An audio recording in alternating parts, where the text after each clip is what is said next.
अब अलल पंख, अलल ध्यान दचा के, एक अलल पक्षी होता है उसको अनल भी बोलते हैं। अनल, अनल माने वायु, यानी वो आकाश वायु में ही रहता है, ऊपरली सब ऊपर, नीचे नहीं आता।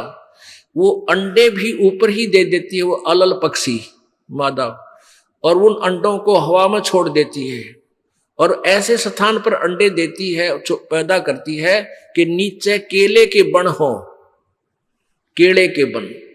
तो केले कैसे फंसे रहा कर, केले के बना बनो आपस में बहुत लंबे लंबे बढ़ जाते हैं।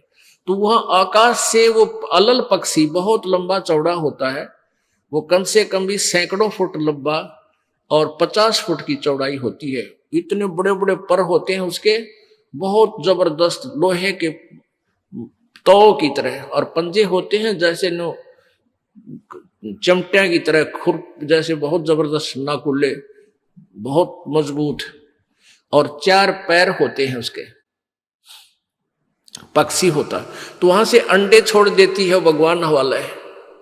अंडे नीचे आते हैं हवा की घर्षण से, वो परवरिश को यानी वो पक जाते हैं। और केले के अच्छे भारा भारा अंडे होते हैं, वो 2-2 दड़ी के, और ऊपर तो 1-1 दड़ी के, 5-5 किलो के, और ऊपर तो आते ही वो केलों के पत्तों पर आकर गिरते हैं। उन केलों को तोड़ते हुए सपीटते नीचे आते हैं। तो केलों पर गिरने से, उन केले पर गिरने से, उन पेड़ों पर, तो उसकी स्पीड कम हो जाती है, और तो केले को तोड़ता हुआ वो आसानी से आकर नीचे पड़ता है और पड़ के फूट जाता है, उसमें से बच्चा निकल जाता है। वो बच्चा वहां फिर उस वन में घूमता है, फिरता है, चारा चरता है, और फिर कुछ दिनों में वो उड़ने लग जाता है, यानी परिपक्व हो जाता है, वो प्रफुल्लित हो जाता है, और वो उड़ उड़ कर देखता है, काफी दूर तक उड़ता है, फिर वापस आ जाता है, 1-2 साल तक वही रहता है उस वन में। उन पक्षियों के साथ भी घूमता है, अपने मित्रों के साथ, जो दूसरे पक्षी होते हैं, अन्य जीव जंतुओं के साथ भी घूमता है, लेकिन उनमें उसकी मित्रता नहीं रहती है, क्योंकि उसको पता होता है कि मेरे माता पिता ऊपर हैं, यहां नहीं है। पुण्यात्मा, ये बहुत ही उत्तम ज्ञान है और छुपा हुआ ज्ञान था, ये तत्व ज्ञान है। इसको समझाने के लिए बहुत से उदाहरण आपके समक्ष पेश करने पड़ते हैं, ताकि आत्मा अपने परमात्मा की तरफ आकर्षित हो जाए। आपने कैसे रहना इस संसार में, ये अलल पंखी के, अलल पक्षी के बच्चों की तरह।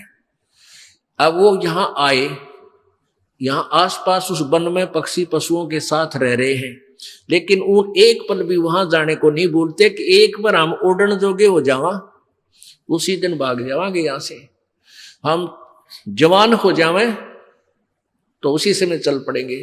तो जब वो युवा हो जाते हैं और खूब उड़ने योग्य हो जाते हैं, तो चलते समय कहते हैं 5 हाथियों को वो पक्षी, अलल पक्षी ऐसे लटक, क्योंकि उन केलों के वन में हाथी के भी झुंड के झुंड होते हैं, वहां होते थे पहले समय में, मतलब बने ना रहे, तो वहां झुंड के झुंड हाथी होते हैं, नो एक दूसरे के सट के चाला कर, सैकड़ों की संख्या में, कई झुंड। तो वो अलल पक्षी उनके ऊपर झपट्टा मारता है, और उसके इतने तेज वो होते हैं 1.5 फुट के पंजे, और उनको ऐसे फंसा लेता है चारों हाथियों को, 4 हाथियों में, और 5वें ने नोक मुंह के साथ।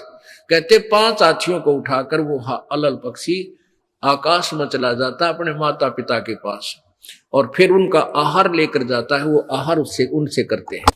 तो अब आप यहां आए हो, अलल पक्षी की तरह ध्यान रहे। एक पल भी वो पक्षी का बच्चा अपने माता पिता को नहीं भूलता कि मैं यहाँ का नहीं हूं, मेरे तो ऊपर है माता पिता, और जब मैं यहां से जब जाने जोगा हो जाऊंगा 1 मिनट में चल पड़ूंगा। तो आप उस अलल पक्षी के बच्चे की तरह यहां अब तैयार हो, अच्छी खुराक खाओ राम नाम की, और मजबूत हो जाओ, और चलते समय इस राम नाम की कमाई लेकर ऊपर चलेंगे।